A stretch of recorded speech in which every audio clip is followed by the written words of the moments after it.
주님, 깊은 곳에서 당신께 부르짖습니다. 주님, 제 소리를 들으소서. 제가 애원하는 소리에 당신의 귀를 기울이소서. 안녕하십니까? 오늘은 시편 130편에 대해서 알아보도록 하겠습니다. 130편은 개인 탄원 시편이며 참회 시편에 속합니다. 이 시편은 많은 사람의 사랑을 받는 시편 가운데 하나입니다. 이 시편은 절망과 확신이 동시에 표현되어 있어서 깊은 감동을 줍니다. 사람들은 이 시편에서 큰 위로와 희망을 얻습니다. 이 시편에는 시인의 절망감이 깊게 나타나는데 그의 절망의 원인은 죄입니다. 그래서 시인의 죄와 백성의 죄가 고백됩니다. 시인은 의로우신 하느님 앞에서 자신의 불의를 느낍니다. 그리고 하느님의 자애를 신뢰하면서 하느님의 구원을 고대합니다. 아우구스티누스 성인은 임종 직전에 마지막으로 몹시 아팠을 때 이 시편의 4절 당신께는 용서가 있으니 사람들이 당신을 경외하리이다 하는 말씀을 침상벽에 써놓고 날마다 읽으며 위로를 받았다라고 합니다. 주님, 깊은 곳에서 당신께 부르짖습니다. 1절입니다.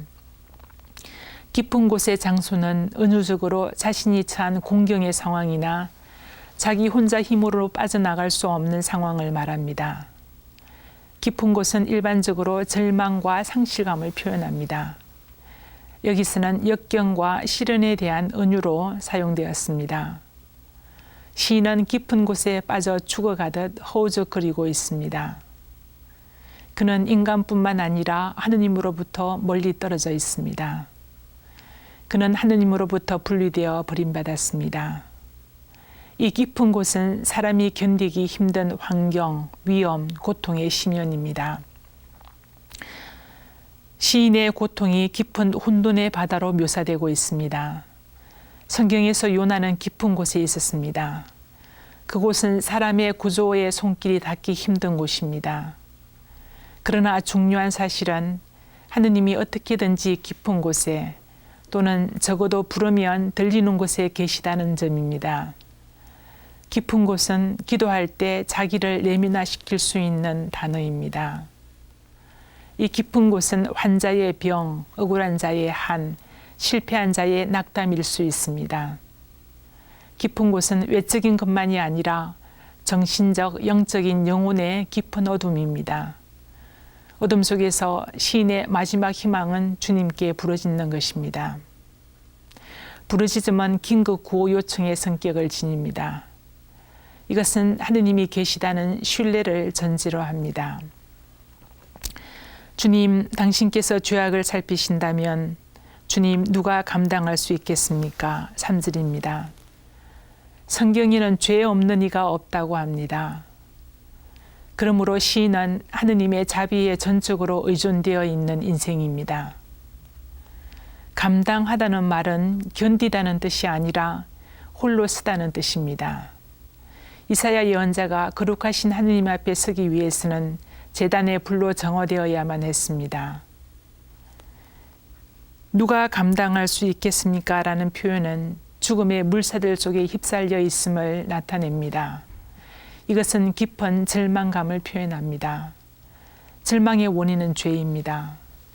그는 죄의 무게를 가장 힘들게 느낍니다. 감당할 수 없을 정도의 죄의 무게, 죄의 악순환을 표현합니다.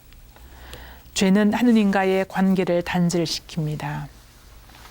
시인들은 죄를 내리누르는 힘으로 느낍니다.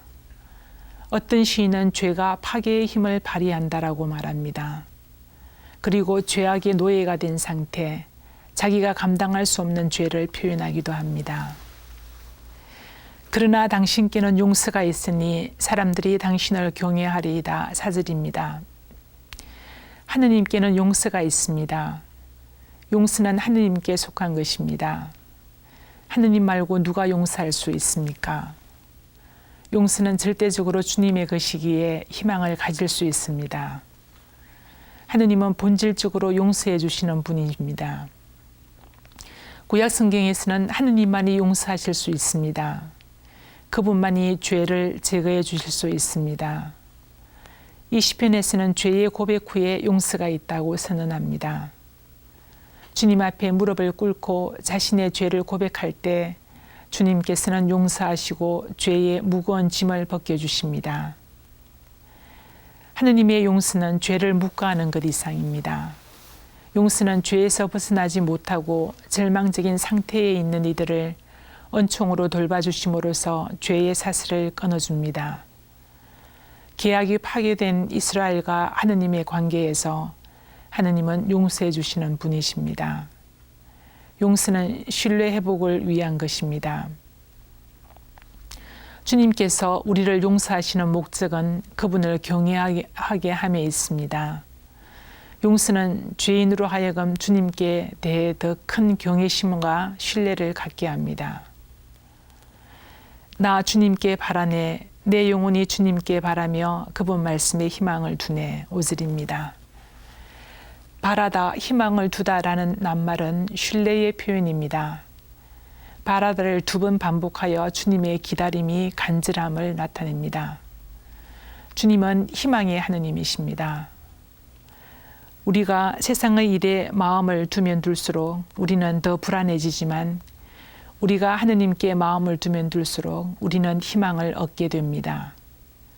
하느님을 신뢰한다는 것은 그냥 하느님의 배에 우리 자신을 던지는 것입니다. 시편 130편의 시인은 절망적인 상황에서 참회합니다. 그가 고난을 받는 것은 그의 개인적인 죄 때문인 것으로 여깁니다. 그러나 그는 주님이 용서해 주시는 하느님이시라는 사실에서 위안을 받습니다. 이 시편은 죄와 용서에 대해서 심오한 가르침을 줍니다. 시인은 죄가 그를 심하게 짓누른다고 말합니다. 그러나 그는 죄 때문에 절망에 빠져 있는 이들을 하느님은 용서하심을 믿습니다.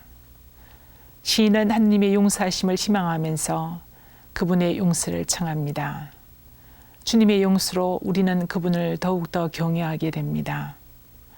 시인은 하느님께서 죄인을 죽이기를 원하시지 않으시고 생명을 회복시켜 주시고 그렇게 하여 보다 큰 영광을 받기를 원하신다는 사실을 상기시켜 줍니다.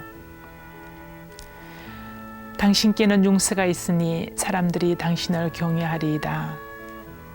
아멘.